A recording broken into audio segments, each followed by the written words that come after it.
దాడి చేసింది టీడీపీ వాళ్ళపైనే, రిమ్స్లో హంగామా చేసింది వైసీపీ వాళ్లే. కానీ ఒంగోలు ఎమ్మెల్యే బాలినేని మాత్రం కులాల గురించి మాట్లాడటం పద్ధతిగా లేదు. గతంలో మున్సిపల్ ఎన్నికల్లో దగ్గరుండి అప్పుడు ఈశ్వరుపై దాడి చేసింది ఈ వైసీపీ వాళ్లే. అసలు దాడుల సంస్కృతి వైసీపీ వాళ్ళదేనని టీడీపీ నేతలు అన్నారు. టీడీపీ పార్టీ కార్యాలయంలో టీడీపీ నేతలు మంత్రి శ్రీనివాసరావు, కామెపల్లి శ్రీనివాసరావు, శశికాంత్ భూషణ్, కొట్టారి నాగేశ్వరరావు మీడియా సమావేశంలో మాట్లాడారు. ప్రజాస్వామ్య విలువలు పడిపోతున్న పరిస్థితులు కళ్ళ కట్టినట్టుగా కనిపిస్తూ ఉన్నాయి. ఎలక్షన్ కమిషను వాళ్ళ విధుల్లో భాగంగా వాలంటీరు వ్యవస్థ మీద ఒక ఇన్స్ట్రక్షన్స్ ఇచ్చింది. వాలంటీర్లు ఎవరూ కూడా ఈ ఎన్నికల ప్రచార కార్యక్రమంలో పాల్గొనొద్దు. అలా ఎవరన్నా పాల్గొంటూ ఉంటే ఆ పాల్గొంటున్న సంఘటన సన్నివేశాన్ని ఫోటో వీడియో తీసి అప్లోడ్ చేయమని ఎలక్షన్ కమిషను డైరెక్షన్ ఇచ్చింది. ఎన్నికల సమయంలో ఎలక్షన్ కమిషన్ గైడ్లైన్స్నే ఖచ్చితంగా అందరూ కూడా పాటించాల్సిన అవసరం ఉంది. అదేవిధంగా మన 37వ డివిజన్లో సమతానగర్లో జరిగినటువంటి సంఘటన మూలం వాలంటీరు ప్రచారంలో పాల్గొనటం. ఇది తెలిసింది అందరికీ. అక్కడ ఏం జరిగింది, ఎలా జరిగింది, ఎవరి తప్పు ఎవరి ఒప్పు అనే విషయం మీద బాలినేని శ్రీనివాసరెడ్డి గారు ఆయన లేడు స్పాట్లో, దామచర్ల జనార్దన్ గారు ఆయన లేడు స్పాట్లో. ఎవరు మాట్లాడినా కూడా అందిన సమాచారం మేరకే ఎవరైనా మాట్లాడతారు.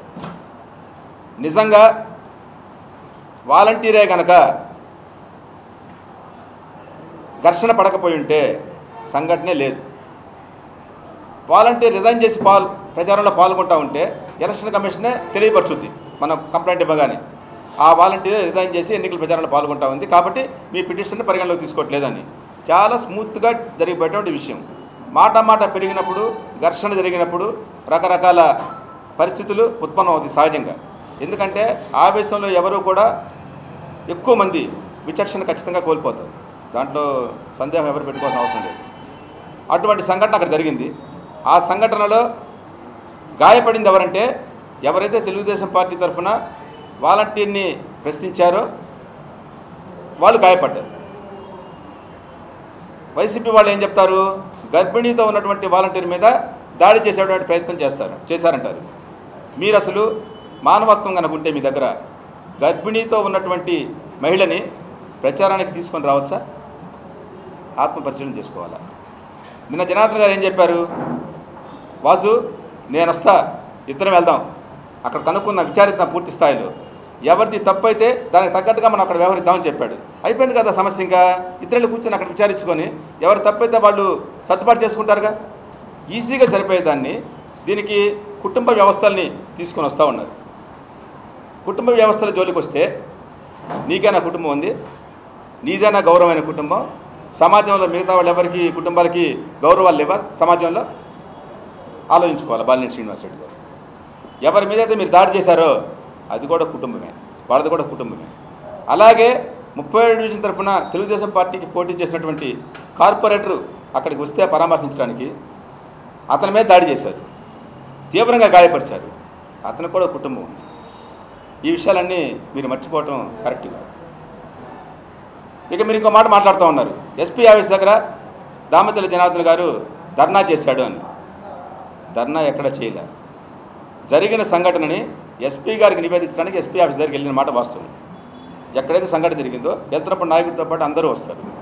అక్కడ ధర్నా జరగలేదు, రాస్తారోకో జరగలేదు, ఎటువంటి రవాణా వ్యవస్థలకు కానీ ఎవరికి కూడా ఎటువంటి ఇబ్బంది జరగలేదు, ఎక్కడా కూడా ఎన్నికల కోడ్ ఉల్లంఘన జరగలేదు. ఎప్పుడైతే అక్కడికి వెళ్ళామో అక్కడ ఉన్నటువంటి పోలీసు సిబ్బంది అంతా కూడా మీరు పక్కన ఉండండి, ఎస్పీ గారు వచ్చిన తర్వాత కొంతమంది లోపలికి అలౌ చేస్తామని చెప్పారు. అక్కడ ఆగడం జరిగింది.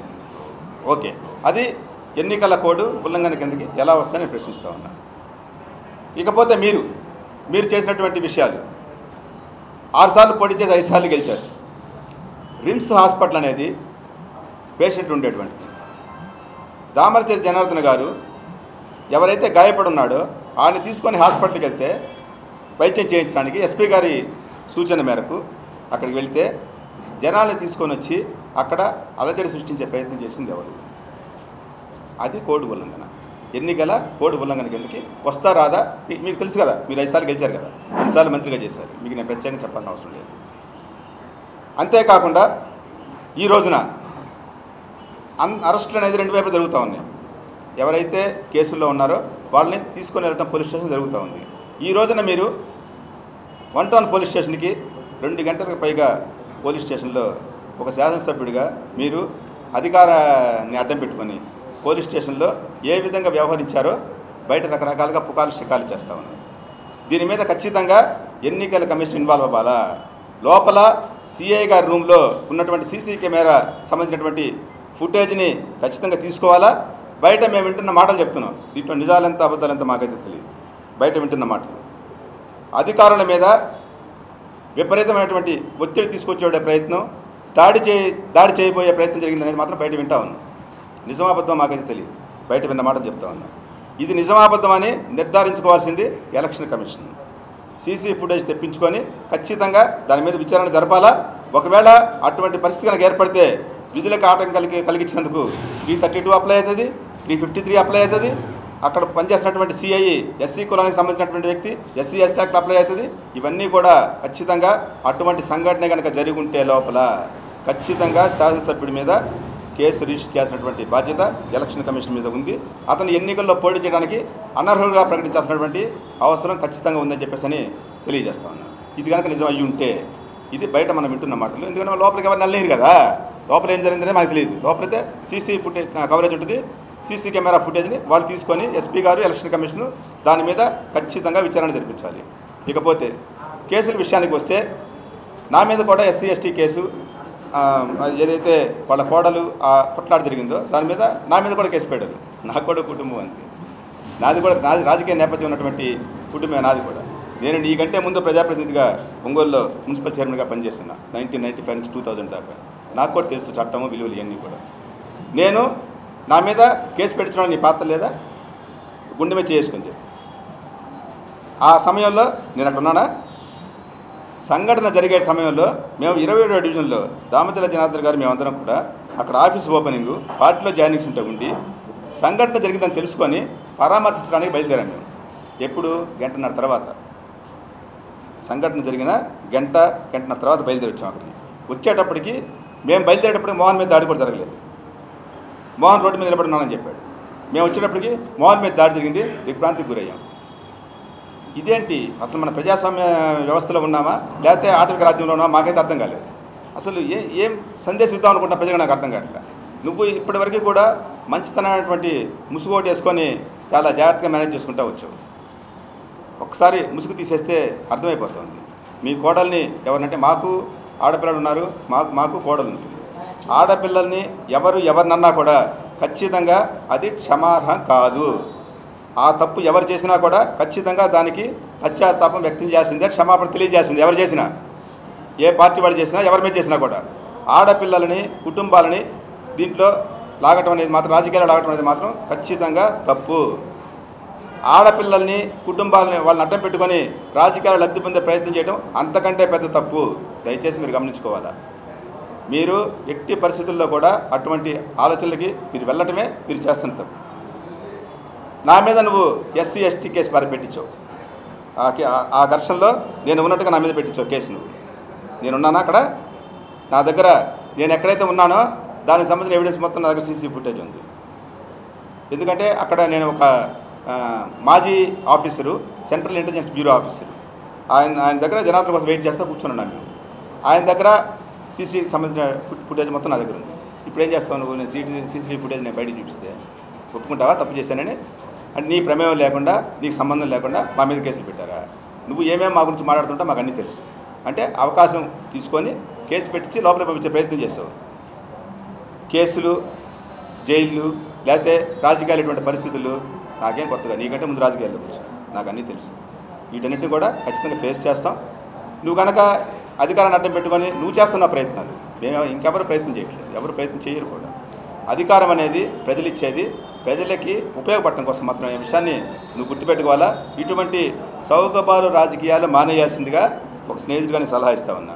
నువ్వు నిజంగా ఈ సమస్య మీదే కనుక, మీ కోడలకు సంబంధించిన అంశం మీద అయితే జనార్దన్ సిద్ధంగా ఉన్న నిర్ణయం ప్రకటించాడు. మీరిద్దరూ అక్కడ కూర్చొని మాట్లాడుకొని జరిగిన విషయాలు ఎందుకు మీరు నిర్ధారించుకోండి. దాన్ని ఎవ్వరూ తప్పుపడటానికి లేదు. ఆ విషయంలో ఎవరు తప్పుగా వ్యవహరించినా కూడా ఖచ్చితంగా రెండో వారు సర్దుకోవాల్సిందే. తప్పు చేసిన వాళ్ళు దానికి అంగీకరించాల్సి తప్పు జరిగిందని. ఇది మాత్రం ఖచ్చితంగా ఈ ప్రజాస్వామ్యంలో వాస్తవం. ఈ విషయాన్ని మాత్రం గుర్తుపెట్టుకోవాలా. ఖచ్చితంగా నేను 2 ప్రధానమైన డిమాండ్లు అయితే ఈరోజు మీ అందరి ద్వారా ప్రజలకి ఎలక్షన్ కమిషన్ కూడా తెలియజేస్తాను. ఒకటి, 1 టౌన్ పోలీస్ స్టేషన్లో ఈరోజు ఉదయం నుంచి ఏమి జరిగింది అనే విషయాన్ని ఖచ్చితంగా సీసీటీవీ ఫుటేజ్ని ఎస్పీ గారు ఎలక్షన్ కమిషన్ ఖచ్చితంగా పరిశీలించాలా, దాని మీద చర్యలు తీసుకోవాలా. Number 1 first demand. నెంబర్ 2, అక్రమంగా అన్యాయంగా నీకు ఎవరి మీద కక్షలు కోపాలు ఉన్నాయో వాళ్ళందరి మీద అక్రమ కేసులు బలాయించాలని ప్రయత్నం చేయడం మాత్రం ఖచ్చితంగా ఇది దుర్మార్గం. ఇటువంటి ఆలోచనని, ఇటువంటి వైఖరిని నువ్వు ఖచ్చితంగా మార్చుకోవాలని తెలియజేస్తూ, ప్రజలు ఓట్లేస్తే ప్రజాస్వామ్యంలో ఎవరైనా అభ్యర్థులు గెలుస్తారు. నువ్వు 5 సార్లు గెలిచావు, 6 సార్లు పోటీ చేస్తా అని చెప్తున్నావు కదా, నీకు తెలియదా అవన్నీ? తెలుసు కదా. కాబట్టి మీ ఇకనైనా ఇటువంటి చౌకబారు పనులు మానుకొని నువ్వు ప్రజలకి ఏమైనా మంచి చేస్తుంటే, నాకు తెలిసేదే నువ్వు ఏం మంచి చేయలేదు, నువ్వేదైనా మంచి చేస్తుంటే నువ్వు ప్రజలకి నువ్వేం మంచి చేసావో చెప్పి ఓట్లు అడిగి ప్రజల మన్ననలు పొందితే గౌరవంగా ఉంటుందని చెప్పేసి మాత్రం నీకు సూచన చేస్తా ఉన్నా. Thank you very much. ప్రభుత్వ ఉద్యోగుల్ని, వాలంటీర్ని ఇన్వాల్వ్ చేయకూడదు, అది ఎన్నికల కమిషన్ రూలు. అట్లాగే ఎన్నికల ప్రచారానికి పోయేటప్పుడు ప్లీజింగ్గా ఓటు అడుక్కోవాలి తప్ప అరాచక శక్తుల్ని వెంటబెట్టుకొని వెళ్ళకూడదు అనేది కూడా రాజకీయ పార్టీలు గుర్తెరిగి ప్రవర్తించాలి. ఈ మధ్య జనార్దన్ రావు గారి భార్య గారు నాగసత్యలత గారు ప్రచారం చేస్తున్న క్రమంలో ఒక అపార్ట్మెంట్లో వాళ్ళు రిఫ్యూజ్ చేసి ఆ పాంప్లెట్ని చించి వీళ్ళ మీద వేసిన సందర్భం ఉన్నప్పటికీ వాళ్ళు ఎక్కడ ఒక కామెంట్ కూడా చేయకుండా దానికి కూడా నమస్కారం పెట్టి వాళ్ళ పని వాళ్ళు మిగతా ప్రచారాన్ని పూర్తి చేసుకోవటం జరిగింది. అంతే తప్ప వాళ్ళతో తగాద పెట్టుకునే ప్రయత్నం చేయలేదు. ఇది ఒక అపార్ట్మెంట్లో జరిగిన సంఘటన. అట్లాగే ఓటు అడగటానికి వచ్చినప్పుడు మనం వాళ్ళ నుంచి అన్ని రకాల, కొంతమంది పాంప్లెట్ తీసుకోరు, మేము వెయ్యమంటారు, మాకు అవసరం లేదంటారు, రకరకాలుగా మాట్లాడే పద్ధతులు ఉంటాయి. వాటన్నిటినీ స్వీకరించగలిగితేనే మనం ప్రజల వద్దకు వెళ్ళాలని చెప్పి నేను తెలియజేస్తున్నాను. అట్లాగే ఈ క్రమంలో మొన్న 37వ డివిజన్లో జరిగిన దాంట్లో అక్కడ ఏమన్నా జరగని, వాలంటీర్ వచ్చింది, ఎలక్షన్ కమిషన్ రూల్ ప్రకారం సివిజిల్ యాప్లో డౌన్లోడ్ చేయటం కోసం వాళ్ళు ఫోటోలు తీయబోవటం, ఆ ఘర్షణలో దెబ్బలు తింది ప్రభావతి కుటుంబం, వాళ్ళ కొడుకుల్ని ఇద్దరిని కొట్టారు. ఇది వాస్తవం. దీనికి బాలినేని శ్రీనివాసరెడ్డి గారు వాళ్ళ భర్తని సస్పెండ్ చేయలేదు, విచారించలేదు అంటాడు. అసలు వాళ్ళ భర్తకి ఏమన్నా దీనికి సంబంధం ఉందా? అట్లాగే బాలినేని శ్రీనివాసరెడ్డి గారు జనార్దన్ గారి గురించి మాట్లాడటం అనేది చాలా హాస్యాస్పదంగా ఉంది. ఎస్పీ ఆఫీస్ దగ్గర కంప్లైంట్ ఇవ్వటానికి ఆ రోజు ఎన్నికల ప్రచారంలో 50వ డివిజన్లో రెడీ అయి కార్యకర్తలతోటి సమాయత్తమై వెళ్తున్న క్రమంలో ఇది జరిగితే హుటాహుటిన ఆ దెబ్బతిన్న మోహన్ను పరామర్శించి ఎస్పీ గారికి రిప్రజెంటేషన్కి ఇచ్చే క్రమంలో కార్యకర్తలు ఎన్నికడికి రావటం జరిగింది. ఎక్కడ అక్కడ విధులకి, పోలీసు విధులకి అబ్స్ట్రక్షన్ చేయటం కానీ, రోడ్డు కానీ ఏదన్నా ఇబ్బంది కలగటం కానీ ఏమీ చేయలేదు. ఎస్పీ గారికి రిప్రజెంటేషన్ ఇవ్వటం జరిగింది. తర్వాత వెంటనే రిమ్స్ హాస్పిటల్కి తీసుకెళ్ళి వైద్యం కోసం తీసుకెళ్ళమని ఎస్పీ గారు ఆ సూచనల మేరకు వెళ్ళే క్రమంలో వెనకున్న కార్యకర్తలందరినీ కూడా పంపించేసి కొద్దిమందితో మాత్రమే రిమ్స్ హాస్పిటల్కి వెళ్ళటం జరిగింది.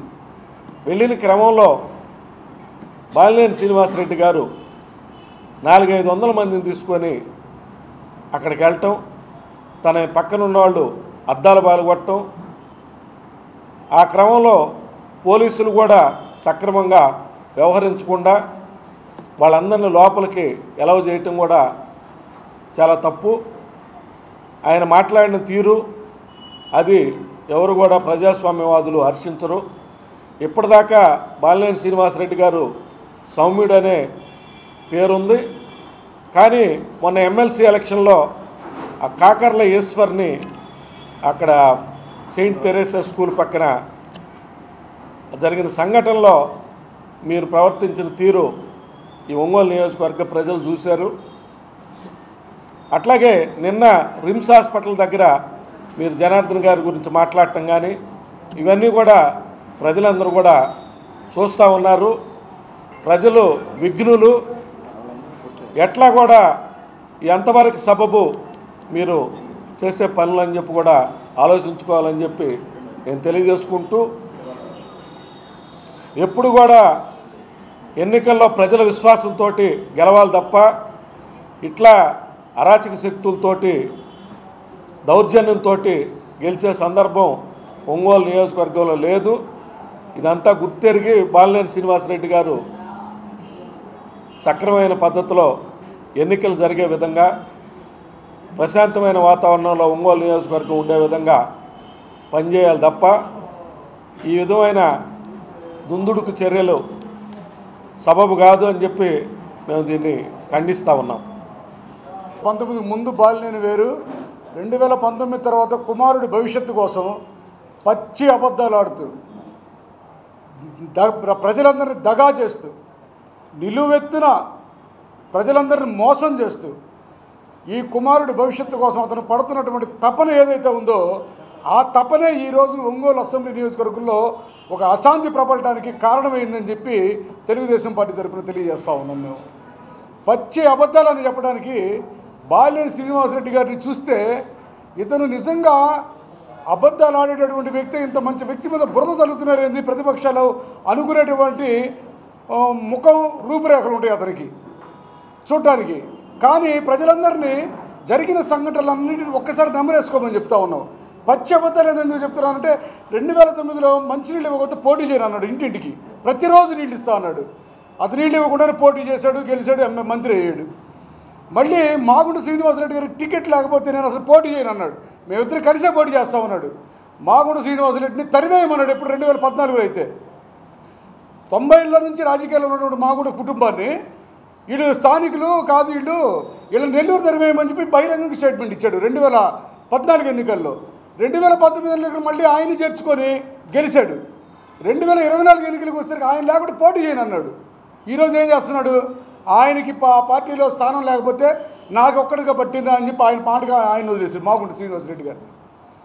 ఈ రకంగా దగా చేస్తూ ప్రజల్ని పచ్చి అబద్ధాలు చెప్తూ 10 సార్లు అయ్యే అబద్ధాలు చెప్తే అయ్యే నిజమే అనుకుంటారు ప్రజలని. కొడుకు భవిష్యత్తు కోసం అతను చేసి పడుతున్న తప్పని చూస్తుంటే వాస్తవంగా జాలి వేస్తుంది. కానీ ఈ జాలి చివరికి సమాజంలో అశాంతిని రేకెత్తిస్తూ ఉంది. చూసుకుంటే ఎన్నడూ లేని విధంగా గమనించండి, మాటికి కులాల ప్రస్తావన తెస్తున్నాడు.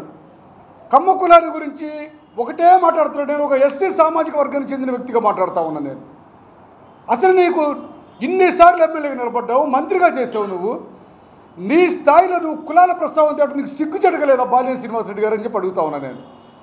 మరి ఇదే కొడాలి ఇది ఏ సామాజిక వర్గం, వల్లభనేని వంశీ ఏ సామాజిక వర్గం, కమ్మ కులానికి చెందినటువంటి వాళ్ళు చంద్రబాబు నాయుడు గారిని ఏ రకంగా దుర్భాషలు ఆడుతున్నారో ఈరోజు లోకమంతా చూస్తూ ఉంది కదా. ఎందుకు నువ్వు కమ్మ కులం మీద విషయం చెబుతున్నావు? నువ్వు అదే అన్నాడు కమ్మపాలెం సంఘటన అని చెప్తా ఉన్నాడు మాటికి. వాస్తవంగా ఈరోజు ప్రజలకు నిజం తెలియజేయడానికి మాకు కూడా ఒక వేదిక దొరికింది. ఈరోజు బాలినేని శ్రీనివాసరెడ్డి గారు మాట్లాడిన దాన్ని బట్టి ఆ రోజు 2019లో ఏం జరిగింది? కేవలం ఒక డివిజన్ కార్యాలయాన్ని ప్రారంభించడానికి కమ్మపాలెంలో ఈ బాలినేని శ్రీనివాసరెడ్డి గారు 2000 మంది యువకులకి తాగిపిచ్చి ఒక డీజేలు కట్టుకొని సౌండ్లు పెట్టుకుంటా కార్లు వేసుకొని కమ్మపాలెం మీదకి దండెత్తాడు. ఈయన కమ్మపాలెంలో అడ్డుకున్న వాళ్ళు ఎంతమంది తెలుసా? 20 మంది. 20 మంది కూడా ఎందుకు అడ్డుకున్నారో ప్రజలందరూ గమనించాలి. ఆ ముందు రోజు రాత్రి, ప్రారంభోత్సవం ముందు రోజు రాత్రి వాళ్ళు బాలినేని శ్రీనివాసరెడ్డి వర్గానికి చెందినటువంటి యువకులు తెలుగుదేశం పార్టీ ఎన్నికల గుర్తైనటువంటి సైకిల్ని ఆ బైకులకి ఈ తాడుతో కట్టి కమ్మపాలెంలో వాళ్ళ కమ్మ కులస్తులు ఎక్కువగా నివసించే ప్రాంతంలో వీధుల మీద ఈడుస్తూ బైక్ కట్టి చేస్తూ ఉంటే ఎవరికైనా కోపం రాకుండా ఉంటుందా? రెచ్చగొట్టే చర్యలు చేశారు వాళ్ళు ఆ రోజు రాత్రి అంతా. సైకిల్ బైకులు కట్టి ఏడ్చడం కమ్మపాలెం అంతా. రేపు మేము కమ్మపాలెంలో మేము కమ్మకులం కంచుకోట్లు బద్దలు కొడుతున్నాం అని చెప్పి రెచ్చగొట్టి మాట్లాడి 2019లో ఈయన వచ్చాడు. సరే పార్టీ కార్యాలయాన్ని మరుసటి రోజున ఓపెన్ చేయడానికి వచ్చావు. 2000 మంది ఊరేగింపుకి వచ్చిన వాళ్ళని 20 మందిని చిత్తకమందిని కార్యాలయాన్ని ఓపెన్ చేసుకోవచ్చుగా. నువ్వు ఎందుకు నటించావు? నువ్వు రోజంతా రోడ్డు మీద కూర్చొని పోలీసులు పిలిపించావు. నువ్వు కారు దిగవు. ప్రారంభోత్సవానికి వచ్చినవాడు కారు దిగల. కారులో 2 గంటలు కూర్చోడు. విజువల్స్ తెప్పించుకొని చూడండి. 4-5 గంటల పాటు కారులో కూర్చొని ఒక సీన్ క్రియేట్ చేశాడు కమ్మకులకు వ్యతిరేకంగా. ఇది నిజమని నమ్మినటువంటి ఒంగోలు అసెంబ్లీ నియోజకవర్గంలో ఉన్నటువంటి ప్రజలు కానీ లేదా రాష్ట్ర ప్రజలు కానీ మిగతా కులాల వాళ్ళందరూ కూడా సంఘటితం అయ్యి పాపం అప్పటి వరకు గెలుస్తాడు అనుకున్న దామచర్ల జనార్దన్ 20,000 మీద గెలుస్తాడు అనుకున్నటువంటి దామచర్ల జనార్దన్ గారికి వ్యతిరేకంగా ఓటేసి ఈ కులాల ప్రస్తావనలో ఈయన గెలిపించడం జరిగింది. లేదంటే 23తో పాటు జనార్దన్ గారు కూడా 24వ వ్యక్తిగా గెలవాల్సినటువంటి అభివృద్ధి చేస్తున్నాడు ఆయన. ఇటువంటి దుష్ప్రచారం చేసి గెలిచిన బాలిరెడ్డి శ్రీనివాసరెడ్డి తిరిగి అదే కమ్మ కులానికి సంఘటన ఇటు చేశారని అటు చేశారని చెప్పి మాటికి కులాల ప్రస్తావన తీసుకొస్తా ఉన్నాడు. ఈరోజు నేను అడుగుతున్న ఒక ఎస్సీ సామాజిక వర్గానికి చెందినవాడిగా నా మీద ఎస్సీ ఎస్టీ కేసు ఎలా పెట్టించావు నువ్వు? ఆ చింతకుంట్ల సువర్ణ అనే ఏదో ఒక పేరు ఆమెతోటి పోనీ నా మీద ఎన్ని కేసులు పెట్టించావు? జనార్దన్ గారి మీద ఎన్ని కేసులు పెట్టించావు? మంత్రిసేన అనంతతో నేను రాత్రి ఎస్సీ ఎస్టీ కేసు పెట్టించావు. మా మీద అన్యాయంగా ఎమ్మెల్సీ ఎన్నికల నుంచి మా జీవితంలో 50 సంవత్సరాల వయసు దాటిపోతే ఒక్క కేసు లేదు. పోలీస్ స్టేషన్ మోహన్ చూడలేదు. ఎవరైనా కార్యకర్తలకు సహాయం చేయడానికి పోలీస్ స్టేషన్ మెట్లెక్కిన మేము నీ పరిపాలనలో ఎమ్మెల్సీ ఎన్నికల నుంచి ఈరోజు దాదాపు 10 నుంచి 15 కేసులు ఉన్నాయి నా మీద. అన్రిజిస్టర్డ్ కేసులు ఏదో తెలియదు, ఇంకా తెప్పించుకోవాలి డేటా. మా కార్యకర్తల మీద ఎస్సీ ఎస్టీ కేసులు, దౌర్జన్యం కేసులు, మమ్మల్ని కొట్టి మా మీద కేసులు. ఇదంతా నీ నిర్వాహకం కాదా అని చెప్పి బాలినేని శ్రీనివాసరెడ్డి గారు సూటిగా ప్రశ్నిస్తున్నా. చెప్పు, సమాధానం చెప్పు. నువ్వు మాకు కాదు, ఒంగోలు నియోజకవర్గ ప్రజలు చెప్పు. అమాయకంగా ముఖం వేసుకొని ఆ కమ్మోళ్ళందరూ ఏకమైపోయి నన్ను అట్టు చేశారంటే నేను ఒక మాల కులస్తుడిగా దళిత సామాజిక వర్గానికి చెందిన వ్యక్తిగా అడుగుతున్నా. వీటికి సమాధానం చెప్పు. నువ్వు ఎందుకు కులాల ప్రస్తావన చేస్తున్నావు? 5 సార్లు ఎమ్మెల్యేకి నేను గెలిపిస్తే నీ కొడుకు భవిష్యత్తు కోసం సమాజాన్ని అడ్డంగా చెల్లిస్తావు నువ్వు. ఈరోజు నీకు అసలు మానవత్వం ఉందా అని చెప్పి అడుగుతా ఉన్నా. తప్పుడు కేసులు పెట్టించాడు మా మీద. మళ్ళీ ఎవరెవరినో పిలిపించి ఆధారాలు లేని కేసులు. ఇదంతా నేను నిర్వాహకం కదా. రిమ్స్ సంఘటనకు వస్తే మేము జనార్దన్ గారు, మంత్రి శ్రీను గారు, మేమందరం దాదాపుగా ఇక్కడున్న వాళ్ళు మేము ముగ్గురు నాకు తెలిసి వారితో పాటు 21వ డివిజన్లో మనం రిబ్బన్ కటింగ్ చేస్తూ ఉన్నాం. మా తెలుగుదేశం పార్టీ కార్యాలయం ప్రారంభోత్సవం చేస్తూ ఉన్నాం. జాయినింగ్ అక్కడ తెలుగుదేశం పార్టీలోకి వైసీపీ నుంచి కూడా చేరుతా ఉన్నాం 21వ డివిజన్లో. మేమందరం ఎన్జిఓ హోమ్ వెనకాల ఆ పార్టీ ఆఫీస్ ఓపెన్ చేసే ప్రారంభ కార్యక్రమాల్లో ఉంటే మాకు ఫోన్ వచ్చింది. ఎవరు ఫోన్ వచ్చిందంటే ఇట్లా ప్రభావతి అనే మా తెలుగుదేశం పార్టీ కార్యకర్తకి అక్కడ లోకల్ ఉన్న వాళ్ళకి ఘర్షణ జరిగిందని. సరే నేను వస్తున్నానమ్మా అని చెప్పి జనార్దన్ గారు ఫోన్లో చెప్పారు. వాళ్ళు మాట్లాడిన వాళ్ళు ఎవరైతే ఉన్నారో వాళ్ళకి. మేము అప్పటికి ఇంకో 10 నిమిషాల తర్వాత కార్యక్రమాలన్నీ చేసుకున్నాము. ఈ లోపల మేడికొండ మోహన్ అని చెప్పి మా పార్టీ నాయకుడు కూడా అక్కడ డివిజన్ బాధ్యుడు కార్పొరేటర్కి పోసినటువంటి వ్యక్తి అతను వెళ్ళాడు. వెళ్ళి ప్రభావతికి కొంచెం మనోధైర్యం చెప్పడానికి ఆ కుటుంబానికి చెప్పి మేము వస్తున్నాం కదా, మాకు ఫోన్లో రండి అన్న, నేను రోడ్డు మీద నిలబడి ఉంటాను, మిమ్మల్ని ఇంటికి తీసుకెళ్తానని రోడ్డు మీద నిలబడి మా ఫోన్లో చెప్పాడు. మేము ఈ కార్యక్రమాలను ముగించుకొని కారులో మేము బయలుదేరాము. వెనకాల కూర్చున్నాం ఆయన కారులోనే. మేము జనార్దన్ రావు గారి కారులో కూర్చున్నాం, డీజే గారి కారులో. మధ్యలో మేము పోయే దారిలో సగం దూరం వెళ్ళామో లేదో విజువల్స్ వచ్చేసినాయి. మాకు మొహం మొత్తం పగిలిపోయి మొహం అంతా రక్తం కొడతా మోహన్ చిత్తగా బాధారని చెప్పి మేము ఆడికి వెళ్ళి చూసేసరికి పాపం నిస్సహాయ స్థితిలో రక్తం ఓడిపోతా విపరీతంగా మా కోసం వెయిట్ చేస్తూ ఉంటే ఈడు కూడా ఇక్కడ ఉన్నాడు రా అని చెప్పి మరి మాట పెరిగినట్టుంది. పెరిగిన తర్వాత ఆ విజువల్స్ మీరు వినండి. మీరు తెప్పించుకొని నగర ప్రజలు ఎవరైనా ఈ పత్రికా విలేకరుల సమావేశం చూస్తూ ఉంటే పోలీస్ అధికారులు కానీ లేదా ప్రభుత్వ అధికారులు కానీ ఎన్నికల అధికారులు కానీ ఆ వీడియో విజువల్ తెప్పించుకుందండి. అరే ఒక్కటి కొట్టద్దురా, అన్యాయం రాదని చెప్పి వాళ్ళల్లో ఒకడు అరుస్తూ ఉన్నాడు. తప్పురా ఇది, అటు కొట్టద్దురా అని చెప్పి ఒకడు అరుస్తూ ఉన్నాడు వాళ్ళల్లోనే. అన్యాయం రాదు అటు కొట్టం అని చెప్పి అయినా చిత్తగా బాధారు. అతను 3 కుట్లు బండి. సరే మేము అతను తీసుకొని మేము ఎక్కడ మమ్మల్ని కవ్వించారు. మళ్ళీ వెనకాల వైసీపీ నాయకులందరూ చేరి ఈ కవ్వింపులకు కూడా మేము ప్రతిస్పందించకుండా మేడికొండ మోహన్ తీసుకొని మేము నడుచుకుంటూ ఎందుకంటే ట్రాఫిక్ జామ్ అయిపోయింది సుజాత నగర్ మెయిన్ లైన్. నడుచుకుంటూ ఇక్కడికి వెళ్ళాం ఎస్పీ గారి ఆఫీస్ దగ్గరికి. ఎస్పీ గారు ఆఫీస్ దగ్గరికి వెళ్ళేసరికి మా కార్యకర్తలందరూ కూడా వచ్చి అప్పటికే ఆ గేటు ముందు కూర్చొని ఉంటే జనార్దన్ గారు వెళ్ళి ఎన్నికల టైంలో మనం ధర్నాలు చేయకూడదని చెప్పి వాళ్ళు కూర్చున్న వాళ్ళందరూ కూడా తీసుకొని పక్కకు తీసుకొచ్చేసి మేము ఎక్కడైనా నేను కానీ మంత్రి శ్రీని గారు కానీ జనార్దన్ గారు కానీ మేము వెనక వచ్చిన వాళ్ళు ఎవరైనా ఆ విజువల్స్ కూర్చుని ధర్నా చేస్తున్నట్టుగా ఎవరు చూపించవచ్చు. ఎక్కడైనా చూపిస్తే మీకు తలకి మేము పక్కకు పోతాం, తప్పుకుంటాం మేము ఎన్నికల ప్రచారాల నుంచి. మేము వచ్చిన తర్వాత కూర్చున్న వాళ్ళందరూ సముదాయించి పక్కకు తీసుకెళ్ళిపోయి చేయకూడదు అలాగని చెప్పి అందరూ పక్కకు తీసుకెళ్ళి ఎస్పీ గారికి చెప్తే మేము పొద్దున్న నుంచి నేను వస్తున్నానండి అని చెప్పి ఎస్పీ గారు చెప్పి 10 నిమిషాల్లో వస్తే వెయిట్ చేయండి అంటే మేము పక్కన ఫుట్పాత్ మీద వెయిట్ చేస్తా ఉన్నాం, పేమెంట్ మీద వెయిట్ చేసిన తర్వాత ఎస్పీ గారు వచ్చిన తర్వాత లోపలికి రమ్మంటే మమ్మల్ని మేము ఒక టీం నేను జనార్దన్ గారు బాధ్యతలు తీసుకొని లోపలికి వెళ్ళాము. తర్వాత మాతో మాగుడి శ్రీనివాసరెడ్డి గారు కలిశారు. కలిసిన తర్వాత వాళ్ళకి విషయాలని మీకు ఫిజికల్గా చూపించడానికి మోహన్ని తీసుకొచ్చాము. సార్ ఇది జరిగిందని చూపించాము, విజువల్స్ అన్నీ చూపించాము. చూపించిన తర్వాత ఆయన కంప్లైంట్ ఏమన్నారు, గవర్నమెంట్ హాస్పిటల్కి వెళ్ళి కంప్లైంట్ ఇస్తాం సార్ అంటే ఓకే అక్కడికి వెళ్ళిన తర్వాత కంప్లైంట్ మాకు వస్తుందండి, నేను చర్యలు తీసుకుంటాను, ఎన్నికల కమిషన్ కూడా పెట్టండి ఆయన చెప్పడం జరిగింది. చెప్పిన తర్వాత మేము మోహన్ తీసుకొని కారులో ఎక్కించుకొని జనార్దన్ గారు ఫస్ట్ చెప్పిన మాట కార్యకర్తలందరూ ఇక్కడ నుంచి వెళ్ళిపోండి అన్నాడు. మీరు విజువల్స్లో చూడొచ్చు, ఎస్పీ ఆఫీస్ మేము ఎంతమంది ఉన్నాము, మేము 500 మంది పైగా కార్యకర్తలు ఉన్నాం, మీరందరూ వెళ్ళిపోమని చెప్పాడు ఆయన. చెప్పిన తర్వాత దాదాపుగా 300-400 మంది కార్యకర్తలు అక్కడి నుంచే డిస్పర్స్ వెళ్ళిపోయారు, తెలుగుదేశం పార్టీ కార్యకర్తలందరూ. మేము మోహన్ తీసుకొని వెళ్తా ఉన్న తర్వాత వెంగముక్కలపాలెం క్రాస్ రోడ్ దగ్గరికి వచ్చేసరికి డిఎస్పీ గారు ఫోన్ చేశారు. డిఎస్పీ గారు కాల్ రికార్డ్స్ కూడా ఎన్నికల కమిషన్ తెప్పించుకొని చూసుకోవచ్చు. డిఎస్పీ గారు జనార్దన్ గారికి ఫోన్ చేశారు. ఫోన్ చేసి సార్ వైసీపీ వాళ్ళు కూడా కౌంటర్ కేసు పెట్టారు, వచ్చి ఇక్కడ ఆసుపత్రిలో ఉన్నారు రిమ్స్లో, నా మాటని దయచేసి మీరు కొంచెం సంయమనం వహించి నేను చెప్పే వరకు కొంచెం ఆగండి సార్ అని చెప్తే డిఎస్పీ గారి మాట మన్నించి మేమందరూ కార్లు వెంగంపాలెం బైపాస్ రోడ్ దగ్గర ఆపుకున్నాం. ఎంతమంది ఉన్నాం, మా 3 కార్లు 4 కార్లు, అప్పటికి వచ్చినటువంటి ఒక 20-30 బైకులు. అప్పటికి ఇంకా వెళ్ళిపోమంటే మా ఎమ్మడిపడి వచ్చిన పాపం మోహన్ బంధువులు కానీ అతని స్నేహితులు కానీ మేము కారులో ఉన్నటువంటి నాయకులు కానీ మొత్తం మీద ఒక 20 మంది 20 నుంచి నాకు 30-40 మంది ఉంటాం అంతే. ఆగిపోయాం వెంగంపాలెం బైపాస్ దగ్గర.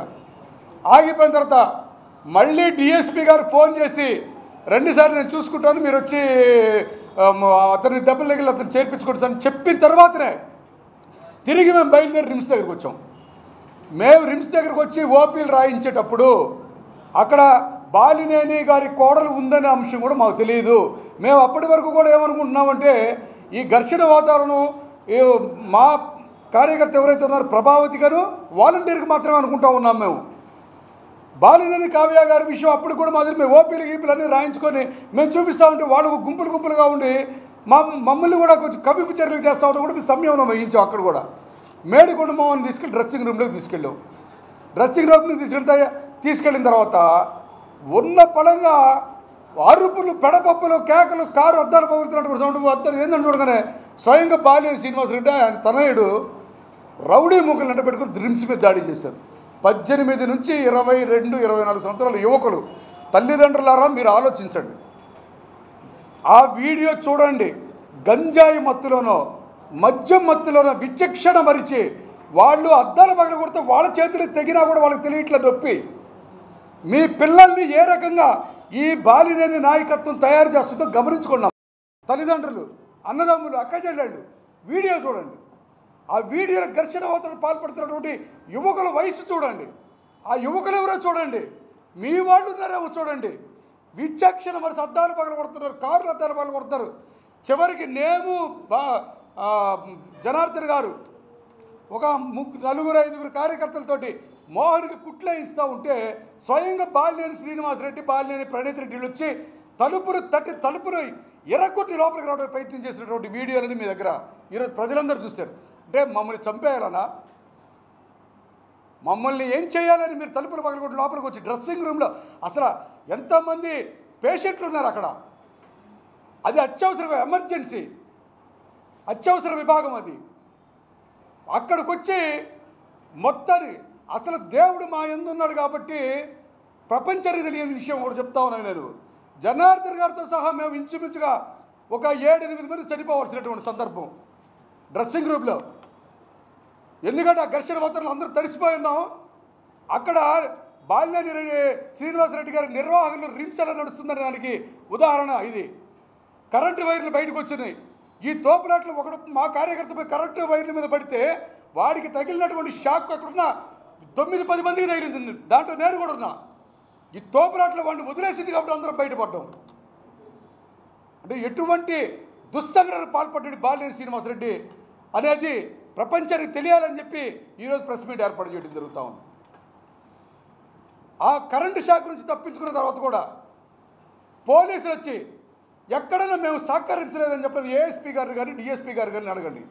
ఎంత దుర్మార్గంగా ఈ తాలూకా సిఐ భక్తవత్సల రెడ్డి గారు, 1 టౌన్ సిఐ ఆయన ఏ పేరు లక్ష్మణ్ గారు ఈ వైసీపీ గూండాలు వేసుకొని లోపలికి రావడం కూడా మీరు కళ్ళారా చూడొచ్చు. వాళ్ళ దగ్గర నుండి పంపించారు. జనార్దన్ ఆ రూమ్లో ఉన్నాడు, పలానా నాయకులు ఆ రూమ్, శశికాంత్ ఉన్నాడు, పెద్దిరెడ్డి ఉన్నాడు. ఈ రకమైనటువంటి సమాచారం ఇచ్చి వాళ్ళు మీరు తీసుకొచ్చింది కూడా వాళ్ళే. లేదంటే బాలినేని అనేటువంటి వ్యక్తి 2019కు ముందు సౌమ్యుడు కాకపోయినా అంత లేదని చెప్పాను నేను. ఇటువంటి పరిస్థితి ఏ రోజు వచ్చి అతను కూడా స్వయంగా తలుపులు ఎగిరి కొడుతున్నాడు. తలుపులు ఎరగొట్టుకుని లోపలికి రావడానికి చూడండి. విజువల్స్ అందులో ఆ నగరాధ్యక్షుడు కొత్తగా ఇచ్చిన కటారి శంకరు, రౌడీ మూకలు, మా మీద కేసులు పెట్టిన రౌడీ మూకలు, ప్రణీత్ రెడ్డి గ్యాంగ్, గంజాయి మూకలు, మద్యం మూకలు. అంటే ఆయన తలుపులు పగలగొట్టుంటే మా పరిస్థితి ఏంది? సభ్య సమాజం ఆలోచించాలని చెప్పి తెలియజేస్తా ఉన్నా నేను. ఆయన నేను ఏ ఒక్కడినైనా ఇబ్బంది పెట్టానా? అసలు అమాయకు మొహం వేసుకొని చెప్తా ఉన్నాడు. ప్రజలందరినీ నమ్మించే ప్రయత్నం చేస్తున్నాడు. ఏ ఒక్కడినైనా ఇబ్బంది పెట్టానా? మా మీద ఒక్కొక్కళ్ళ మీద 10 మొదలుకొని 23 జనార్దన్ గారి మీద 19 రిజిస్టర్డ్ కేసులు, 6 అన్రిజిస్టర్డ్ కేసులు. మా నాయకుడి మీదే. ఇంకా మా మీద ఎన్ని ఉంటాయి? Including SC ST atrocity case ఒక SC వాడి మీద. నువ్వు ఇబ్బంది పెట్టని వ్యక్తులు ఎవరన్నా ఉన్నారా అని అడుగుతా ఉన్నా. ఒంగోలు డాక్టర్లను ఇబ్బంది పెట్టావు, స్థలాలు ఈరోజు చూస్తే నీ గ్యాంగు, నీ దగ్గర నుంచి వచ్చిన పెద్దిరెడ్డి సూర్యప్రకాష్ రెడ్డి అడిగాడు. నేను ఇంతకుముందు ఆల్రెడీ చెప్పాను కదా. నీ దగ్గర ఉన్నటువంటి బలిజెప్పని భక్తవత్సల రెడ్డి, వాడు కాళికేశ్ రెడ్డి, వాక దుంప శ్రీనివాసరెడ్డి, వాళ్ళ సంగతి తేల్చని చెప్పి పెద్దిరెడ్డి మనుగోడని అడిగి నేను ఎప్పుడో చెప్పాను కదా. పోలీసులకు పట్టించే వాళ్ళనే ఉన్నా. ఈ భూ అక్రమాలు, కష్టార్జితం, పిత్రార్జితం, వంశపరంగా వచ్చినటువంటి ఆస్తులు ఇవన్నీ ఆక్రమించుకొని కొల్లగొట్టింది నీ గ్యాంగ్ అని ఆరోపణలు చేశాం కదా. ఏం చెప్పే ప్రజలకే సమాధానం ఇచ్చావు నువ్వు? ఏ ఒక్కరిని కూడా ఇబ్బంది పెట్టలేదు అంటావు నువ్వు. నీ మేయర్లు, నీ గంగాడు సుజాత మేయర్ ఏకంగా మహారాడు స్థలాన్నే కబ్జా చేయడం ప్రయత్నం చేసింది కదా. 14 ఎకరాలు, 7 ఎకరాలు ఆమె పేరు మీద, 7 ఎకరాలు ప్రభుదాస్ అనేవాడి పేరు మీద. నీ డిప్యూటీ మేయర్లు, నీ కార్పొరేటర్లు, డ్వాక్రా మహిళలు కూడా మోసం చేశారు కదా. పాపం అమాయక మహిళలకు ఇంకా తెలియలా ఎంతెంత మేర వాళ్ళ తలల మీద రుణాలు తీసుకున్నారో, లోన్లు తీసుకున్నారో అనేది. డ్వాక్రా మహిళలు కూడా మోసం చేసినటువంటి ఘనమైన చరిత్ర బాలినేని శ్రీనివాసరెడ్డి గారి మీది, మీ నాయకుల్ని. ఎంతమందిని ఒక్కరినైనా ఇబ్బంది పెట్టారా అంట. ఆయన నా కుటుంబం జోలికి వచ్చారంట. మా కుటుంబం జోలికి రాలా? నా కుటుంబం జోలికి రాలేదా? చర్చకురా నువ్వు ఎక్కడైనా? మా ఇంట్లో వాళ్ళని ఇబ్బంది పెట్టలేదా నువ్వు? ఆధారాలను కేసులు పెట్టి నీవు ప్రెస్ మీట్ నీ ఆ పార్టీ ఆఫీసర్ పెట్టించావు కదా నా కుటుంబం మీద, మా ఇంట్లో వాళ్ళ మీద కేసులు తిరుగుతున్నావు కదా తప్పుడు కేసుకి. ఎవరిని ఇబ్బంది పెట్టలేదు అసలు ఈ నగరంలో? నువ్వు బిల్డర్స్ని ఇబ్బంది పెట్టవే నీ కొడుకు. మద్యం షాపులను ఇబ్బంది పెట్ట మద్యం షాపులు ఏ జిల్లాలో జరగనట్టుగా మద్యం షాపు అతి తక్కువలో పోయింది టెండర్లు. ఏడా ఎన్ని ముడుపులు వస్తాయి నీ కొడుక్కి? మద్యం షాపులు అతి తక్కువలో పోయినాయి. నువ్వు వస్తావు, మద్యం షాపులు అంతా ఆ కులానికే పోయినాయి కదా. ఆ కులం వాళ్ళు నీకే ఎందుకు ఇచ్చారట ముడుపులు? దామచర్ల జనార్దన్ గారు కులం చెందిన వాళ్ళు అయితే. అంటే నీకు వ్యాపారాల దగ్గర, ముడుపుల దగ్గర, బిజినెస్ల దగ్గర, అక్రమాల దగ్గర కులం కనపడదు. కమ్మకులం అనేది ఎన్నికల దగ్గరకు వచ్చేసరికి కమ్మకులం. సంయమనం వహించండి. ఇన్ని సంవత్సరాలు ప్రజా జీవితం ఇచ్చారు ప్రజలు మీకు, ఒంగోలు నగర ప్రజలు. అద్భుతమైన రీతిలో హ్యాట్రిక్ దాటి మీరు మళ్ళీ 5 సార్లు ఎమ్మెల్యేగా ఉన్నారు, మంత్రిగా చేశారు. మీరు మిగతా కులాల పేర్లు ఎత్తుతున్నారు కదా. కాపు సమాజానికి మీరేం చేశారు చెప్పండి? యాదవ సమాజానికి మీరేం చేశారు చెప్పండి? వైశ్య సామాజిక వర్గానికి మీరేం చేశారు చెప్పండి? కొడిగేటి రోసయ్య గారు ముఖ్యమంత్రి పదవి చేపట్టిన దగ్గర నుంచి దిగిపోయే వరకు మీరు అసలు ఆయన్ని పీల్చి పిప్పి చేశారు కదా. సంవత్సరం కూడా చేయనీయకుండా ఆయన్ని. చనిపోతే దండలు ఏమనేసారు పోయి మీరు కానీ జగన్మోహన్ రెడ్డి గారు కానీ. నిలువెత్తిన రోసయ్య గారి విగ్రహం పెట్టారు. ఆయన అంత్యక్రియలకు వెళ్ళారు మీరు. బాలినేని శ్రీనివాసరెడ్డి గారు. పివి నరసింహారావు గారి విగ్రహం పెట్టి బ్రాహ్మణ సామాజిక వర్గాన్ని చేతిలో పెట్టుకోవడానికి ప్రయత్నం చేస్తున్నారు. పివి నరసింహారావు గారు పూర్తిగా కట్టి కూడా కాలేదు కదా ఆయన దేహానికి. రాజశేఖర రెడ్డి గారు ముఖ్యమంత్రిగా ఉన్నప్పుడు పత్రికా విలేకరులు చూస్తే అదరాబదరగా మళ్ళా వచ్చి పాపం ఆయన దేహాన్ని మళ్ళీ కాల్చాల్సినటువంటి పరిస్థితి. ఇక్కడ నిలువెత్తి విగ్రహం పెడతారు రంగారెడ్డి చెరువు ముందు. అంటే ఇది కులాల రాజకీయం, ఇది కాదా? మారిన మంత్రి శ్రీనివాసరావు గారికి టికెట్ ఇస్తారని చెప్పింది నిజమా కదా? సిట్టింగ్ మున్సిపల్ చైర్మన్గా ఉన్నప్పుడు 99లో ఆ వారిని కాదని చెప్పి మళ్ళీ ఒకేసారి అదే సామాజిక వర్గం చెందిన ఘనశ్యామ్ గారికి టికెట్ ఇస్తారన్నావా? గొర్రెపాటి శ్రీనివాసరావు గారికి టికెట్ ఇస్తారన్నావా? చివరికి గొర్రెపాటి శ్రీనివాసరావు గారికి టికెట్ ఇచ్చి ఎవరు గెలిపించుకున్నావు నువ్వు? 1 షాట్ 3 బాట్స్ అనే ఒక నానుడి నీ నోటి నుంచి వచ్చిందా రాలేదా? ఒక బుల్లెట్ ముగ్గురు అయిపోయారని అయిపోయింది. ఆ రోజు నుంచి ఈ రోజు వరకు కాపు సామాజిక వర్గంలో ఒక నాయకుడే లేరు. ఇంకా సమాజం ఆలోచించండి. కులాల గురించి మాట్లాడుతున్నారు కాబట్టి చెప్పాల్సి వస్తుంది. యాదవ సామాజిక వర్గం ఎప్పుడో వైవి యాదవ్ గారికి ఎప్పుడో టికెట్ ఇచ్చారు పార్టీ. యాదవ సామాజిక వర్గానికి ఎమ్మెల్యే టికెట్ ఇచ్చింది కాంగ్రెస్ పార్టీ. ఓడించిన ఎవరు? ఏ సామాజిక వర్గంలో ఓడించి వాళ్ళు చేజెక్కించుకున్నారు కాంగ్రెస్ పార్టీని. మీరు ఆలోచించండి. యాదవ సామాజిక వర్గం ఆలోచించాలి. నిమ్మగడ్డ శ్రీనివాసరావు గారికి మున్సిపల్ చైర్మన్ టికెట్ ఇస్తానని చెప్పి ఒప్పుకొని ఆయన మోసం చేసింది వాస్తవమా కాదా? నిమ్మగడ్డ సీటు మీద నిలబడ్డ వ్యక్తికి నువ్వు డబ్బు సహాయం చేసి నిమ్మగడ్డ శ్రీనివాసరావును ఓడించి యాదవ సామాజిక వర్గం వారికి ఇస్తానే వారిని మభ్యపెట్టడానికి నీ ఇంట్లో పాలేరుగా ఉన్నటువంటి బాపట్ల హనుమంతరావు గారికి నువ్వెక్కడ హౌసింగ్ బోర్డు టికెట్ ఇచ్చి గెలిపించి చైర్మన్ చేసుకొని నీ ఇంట్లో పెట్టుకున్న మాట వాస్తవమా కాదా? ఎవరిని మోసం చేయలేదు నువ్వు. చివరికి మా దగ్గరకు వస్తే నీతో ఇంతగా విభేదించడానికి ఏంటి అసలు కారణం? మేము బాబాసాహెబ్ అంబేద్కర్ గారు పుట్టిన కులంలో పుట్టాం. ఆయన రక్తం పంచుకు పుట్టాం. మేము కూడా బోధించి సమగ్రించి పోరాడే వర్గ సమూహంలో నుంచి వచ్చిన వాళ్ళం మేము కూడా. నీ అడుగులకు మడుగులు వస్తాక ఊడిగం చేయడానికి రాలా. ఊడిగం చేసేవాళ్ళు కూడా ఉన్నారు మాలోనే, అన్ని కులాల్లో ఉన్నట్టు. 2099లో నువ్వు ఎమ్మెల్యే అయ్యావు. 2004లో మాకంటూ ఒక సపరేట్ ప్రత్యేకమైన నియోజకవర్గం ఉంది సంతనూతలపాడు దళితులకి. ఎవరికి ఇచ్చావా ఈ టికెట్? నువ్వు పార్టీ కోసం పనిచేసిన ఎవరికైనా ఇచ్చావా? నాకు కాదు, ఎవరికైనా పార్టీ కోసం పనిచేసిన వాళ్ళకి ఇచ్చారా మీరు? ఉద్యోగం చేసుకుని దారా సాంబయ్య గారికి ఇచ్చారు. 2009లో 3 నియోజకవర్గాలు వచ్చినాయి మాకు దళిత సామాజిక వర్గానికి ప్రత్యేకంగా. 3ట్లో మాల కులస్తుల్ని మాదిగ కులస్తుల్ని అందరినీ సమన్వయం చేసి నువ్వు పార్టీని బలోపేతం చేసుకోవచ్చు. ఆ రోజే కేవలం పార్టీకి సంబంధించినటువంటి జీవి శేషి గారికి మాత్రం కొండేపి నియోజకవర్గం ఇచ్చావు. నువ్వు ఎర్రగొండపాలెంలో వచ్చినటువంటి ఆదిపులపు సురేష్ గారికి కాంగ్రెస్ పార్టీకి ఏమో సంబంధం? సంతనూతలపాటు టికెట్ ఇచ్చినటువంటి బిఎన్ విజయ్ కుమార్ గారికి కాంగ్రెస్ పార్టీకి ఏమో సంబంధం? గిద్దలో టికెట్ ఇచ్చినటువంటి చంద్రశేఖర్కి కాంగ్రెస్ పార్టీకి అసలు ఏం సంబంధం? మాకుండదు ఇది ఆక్రోశం. మాది మేము రక్తమాంసాలు ఉన్నవాళ్ళం కదా. మాకు ఏడుపులు నవ్వులు ఉండవా? ఆక్రోశం ఉండదా మాకు కూడా? పూర్తిగా అడగొట్టావు కదా. మేము చేసే రాజకీయం ఇప్పుడు డబ్బులు రాజకీయం లేనప్పుడు, నీ దగ్గర డబ్బు లేనప్పుడు నువ్వు అప్పు చేసుకొని ఏ రకంగా నిలబడి ఎమ్మెల్యేవో ఆ పరిస్థితుల నుంచి ఉన్నవాళ్ళమే కదా మేము కూడా రాజకీయాల్లో. నీకు సిగ్గుగా అనిపించలేదా ప్రతిసారి కమ్మ సామాజిక వర్గం అని చెప్పి మాట్లాడటానికి? కమ్మ సామాజిక వర్గానికి చెందినటువంటి చెన్నుపాటి వేడు, ఇంకొక ఎవరు కమ్మ సామాజిక వర్గం టికెట్లు ఇచ్చాడు, కార్పొరేట్ టికెట్లు ఆనందరావు గారికి.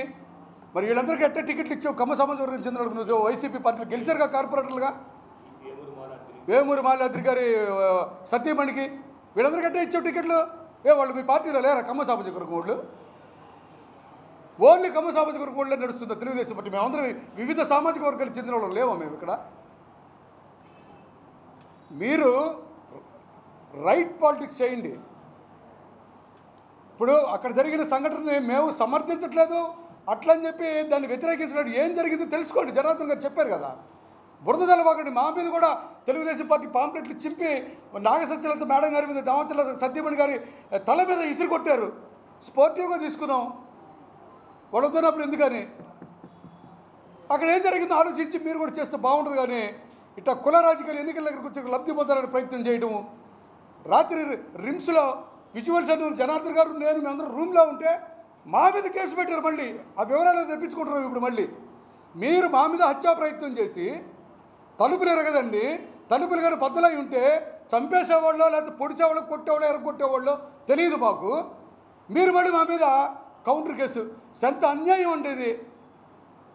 ఒక్కొక్కరి మీద 20, 30 కేసులు మామూలుగా పెట్టారా? ఎమ్మెల్సీ ఎన్నికలప్పుడు కూడా పరామర్శించడానికి వస్తే మా మీద కేసులు, మా పేర్లు కూడా తెలుసుకొని పెట్టడం. ప్రతిదానికి ఒక టైం వస్తుంది. కేసులు పెట్టిన వాళ్ళకి పెట్టించిన వాళ్ళకి. దేవుడు అనేవాడు ఉన్నాడు, దేవుడు అనేవాడు చూస్తూ ఉంటాడు. జగన్ గారు చెప్తూ ఉంటారు కదా, నాకు నమ్మకం ఉంది దేవుడి మీద. దేవుడు చూస్తున్నాడు, తప్పకుండా దేవుడు న్యాయం చేస్తాడు. నీ మాటలకి జనార్దన్ గారి మాటలకి పొంతన ఏంటి అనేది, నీ మాటలకి జనార్దన్ గారికి ప్రవర్తనకి తేడా ఏంటనేది ప్రజలు కూడా గమనిస్తారు, చూస్తున్నారు.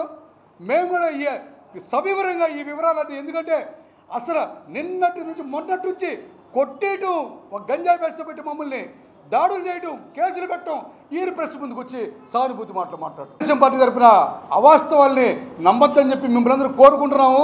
ఈరోజు సోషల్ మీడియా మన కళ్ళ ముందు ఉంది, చూసి నిర్ణయాలు తీసుకోమని చెప్తా ఉన్నాం. కేవలం 5 సంవత్సరాల పరిపాలనలో ఉన్నటువంటి జనార్దన్ గారు ఇప్పటికీ ఎటువంటి ప్రతీకార చర్యలకు పాల్పడకుండా ఒకసారి ఎమ్మెల్యేగా ఉన్న ఏ రకంగా అభివృద్ధి చేశారో చూసాము. ఎన్ని ఉగ్గబట్టలేక కుమారుడి భవిష్యత్తు కోసం బాలినేని శ్రీనివాసరెడ్డి గారు చేసి డ్రామాలు, నాటకాలు నమ్మద్దని చెప్పి ప్రజలందరికీ సవివరంగా నేను తెలియజేసుకుంటూ, బాధితుల్లో మేము కూడా 10, 15, 20 కేసుల్లో నేను కూడా బాధితుడిని అని చెప్పి తెలియజేసుకుంటూ, ఎక్కడ మేము నిజంగా గొడవల్లో కానీ ఘర్షణలు కానీ ఉంటే బాలినేని శ్రీనివాసరెడ్డి గారు చూపించమని మీ అందరి సమక్షంలో ఆయన కూడా తెలియజేస్తూ, అవాస్తవాలు నమ్మకుండా బాలినేని శ్రీనివాసరెడ్డి గారు ఆరోగ్యకరమైన వాతావరణంలో మీరు రండి, ఆరోగ్యకరమైన వాతావరణంలో మేము కూడా వస్తాం.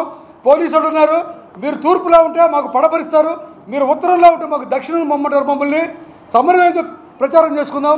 అంతేగాని మీరు రెచ్చగొట్టుడు ఈ చేసి అమాయకమైనటువంటి యువకుల జీవితాలతో, ఆ యువకుల తల్లిదండ్రుల కుటుంబాలతోటి వాళ్ళని గంజాయి మత్తులకు దింపడం, మద్య మత్తులకు దింపడం మానుకొని సవివరంగా వాళ్ళకి ఉద్యోగాలు లేకపోతే వాళ్ళకి ఉపాధి కల్పించి వాళ్ళని కూడా సన్మార్గంలో పెట్టండి తెలుగుదేశం పార్టీ తరపున తెలియజేసుకుంటాను నేను.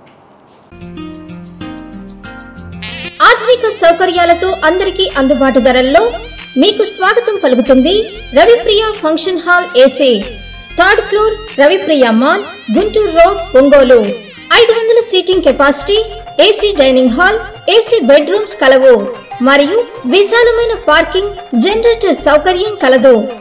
వివాహాది శుభకార్యాలకు, నిశ్చితార్థం, ఓణీల ఫంక్షన్, పంచల function, birthday parties, office meetings మొదలగు అన్ని రకాల పార్టీలకు, ఫంక్షన్స్ కు చక్కని వేదిక రవిప్రియ ఫంక్షన్ హాల్ ఏసీ.